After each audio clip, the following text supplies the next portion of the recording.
Hi, good afternoon. This is me again, doing my not daily, but when I can, kind of blog for myself. Um, Again, it's basically just a little bit of a journal or memories to help with the anxiety disorder and other things that I suffer with. Um, I'll go into more of that in detail later. Um, People who suffer from it is um, a hard thing to go through. If you don't have it, it's hard for other people to understand mental health issues. Basically, because it's something that you have to go through to understand. But anyway, I talked in my last video about going over something in my life that I pretty much did up until the 90s. I still do for the most part. Is comic books. Um, I've read comic books since the 70s. Uh, how I got into it was kind of odd. Basically, when I was probably about 5 years old, just getting ready to enter kindergarten, I believe. Um, my mom used to take us to a local store in the town we lived in called Mounds, Illinois. Um, if you ever look it up, it's way in the southern tip of Illinois, and it's a Benjamin Franklin five and dime. I don't believe they're around anymore. There might be one or two, but it's kind of like a Dollar General, that type of thing. They had toys and clothing and housewares, that kind of stuff. But every time I would go in when I was a child, I was into Matchbox cars, like a lot of little boys were at that time, and it was kind of odd how they sold them back then. They weren't in the packages like you see now, like Hot Wheels and stuff. They actually had them behind the counter and a little turntable, so big, and it would spin and look at whatever car you would want to get, pick it out, and buy it. I think they were like 50 cents or something like that. But my mom, being very frugal, she lived through the Great Depression, so she, tried to save money whenever she could.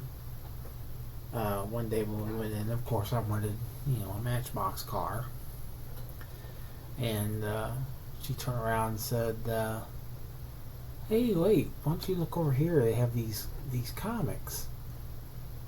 And they were on. If you ever seen them on comic book spin wheel, Hey Kids Comics on top. And at the time, they were 15 cents each. A lot of them were had things called steel 15 cents. Basically, that meant they were getting ready to go up to 20 cents. That's the way comic books were back in the day. Whenever you pretty much knew there was a price increase on them. Basically, because it would pop up and say still only 20 cents or still only 25 cents, and then you knew they were going up. They usually a nickel. They basically go up, 5 cents. And so anyway, she got me getting on there. I couldn't read yet. I was just getting into kindergarten, and so all the thing I could do is look at the pictures, which I looked at the pictures on there. It got me very much into wanting to know what it said. So I do think comics were great in learning how to read. It basically gave me the gumption to want to read them. Comics were a lot different back in those days. in the 70s and stuff like that, they were kind of geared more for kids. Uh, the stories, if you read comic books from the 70s, you'll notice that the comics, like I said, were geared to, I say, probably about 8 to 10 year olds. Um, they were fun for adults too. The Marvel ones, like Spider-Man and stuff like that. But the stories usually had a beginning and end. They'd have the hero would would start and then beat the villain, and then the villain would usually defeat the hero in the first go around. The hero would be dismayed from that, but then turn around and come back and defeat the villain. That's usually the plot of them a lot of times. But there's sometimes they have crossovers, or they went on to a different book, or continued. Just for example, like Fantastic Four here. A lot of things that were different than I noticed. I collected comics for a long time. I bought them. I bought a lot of comics. Back when I was growing up, I think I had thousands. I mean, they got to a point where my mom told me one time when I was later in life, and she said, I wish I never got you into that. But we lived in outside of Carroll, Illinois. In a house there, we had basically it was a guy that owned the house, built like a little house. It had a bathroom, a kitchen, and all that in it. But we only used it as storage, and so that's where most of my comics were. I actually had, if you know, oil drums. I had an oil drum filled with comics, and in boxes surrounding the oil drum filled with comics. And then I had comics in boxes inside the house, and I had comics everywhere. They're just everywhere.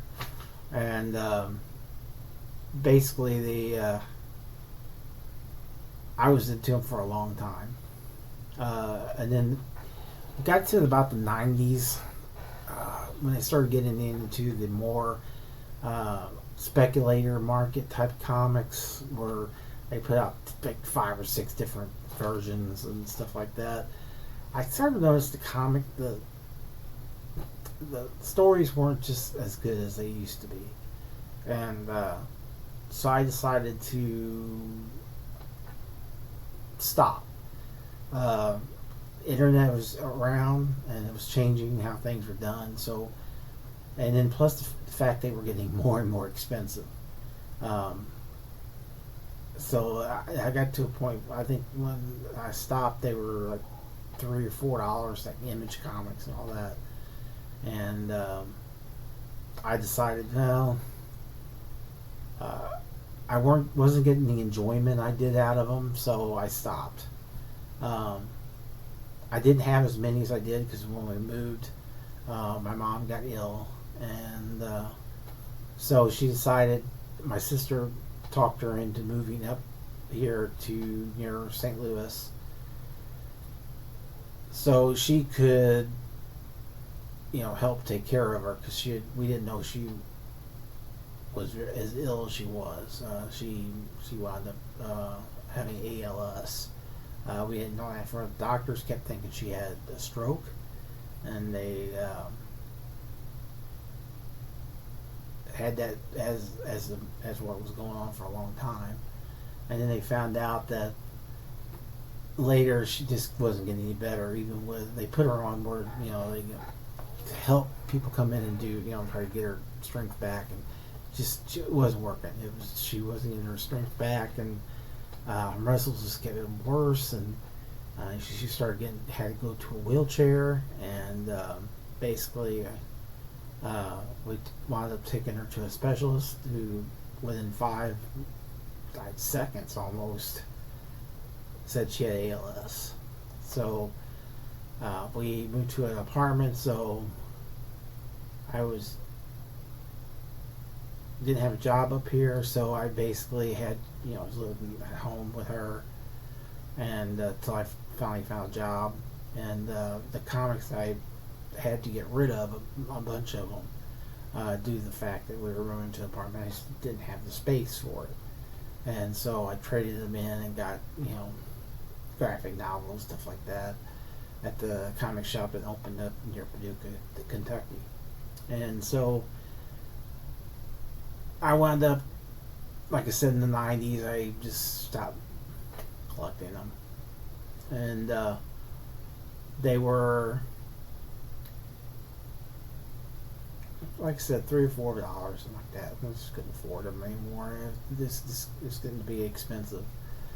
So I decided to stop. I do buy digital comics here and there if something catches my fancy, or I buy graphic novels and stuff like that, trade paperbacks if they caught my attention. One thing I notice now that when I watch comic book YouTubers online, they talk about a lot about because now it seems to be a lot of changing, their sexuality, race swapping, that kind of thing. And also too, the way it sounded like a lot of the comic book creators were trying to make out the older people that were into comic books like me into like racist or bigots, because we had no interest, which I already stopped, but had no interest in buying these comics where things were changed so hard. The thing about it, I hated being called a bigot, or being, kind of insinuating that I was a bigot because I didn't buy the comics and I wasn't interested in them anymore. But the thing about comics growing up, when me and a friend of mine who was also into comics, when we bought comics, it had nothing to do with a person's race, sexuality. If you look at the comics, usually they have the creators on the top, and the back in the day, and the bottom. Yeah, we never went through and said, well, is that guy gay, or is that guy black, or is this guy trans, or what? Nobody cared. The only thing we cared about was was the art good, B, and was the story good. My friend had preferences in certain comics he liked. I had preferences on certain comics I liked. It had nothing to do with their sexuality, whatever. It was basically, was it a good story? Was the art good? That's what I considered when I bought a comic book.